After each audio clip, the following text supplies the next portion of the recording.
ખેડાના નડિયાદના દબાણમાં આવેલા ગોડાઉનમાં ફૂડ વિભાગનો દરોડો. શંકાસ્પદ કાળા મરીનો જથ્થો ઝડપાયો. દબાણમાં આવેલા ગોડાઉનમાં ફૂડ વિભાગ અને પોલીસનો દરોડો. મરી, સ્ટાર્ચ પાવડર અને તેલનો જથ્થો કરાયો સીઝ. 9 લાખનો આશરે 2600 કિલોગ્રામનો જથ્થો કરાયો જપ્ત. FSSAIનું લાયસન્સ પણ ન હોવાનું સામે આવ્યું.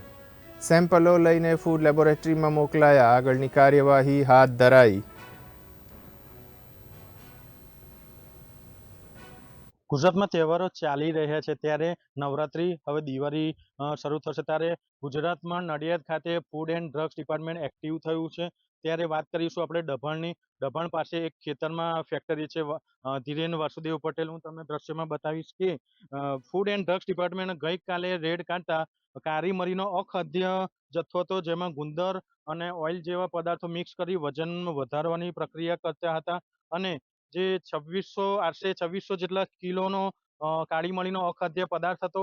આશરે 9 લાખ જેટલો પદાર્થ ફૂડ એન્ડ ડ્રગ્સ વાળાએ પકડી અને તેમને ગાંધીનગર ખાતે FSLમાં મોકલી આગળની કાર્યવાહી કરી છે. હવે ઘણા બધા food and drugs department Nadiad ખાતે રેડો પાડીને હવે અખાદ્ય પદાર્થો જે ગેરકાયદેસર કરી રહ્યા છે તેમની પ્રક્રિયા કરશે.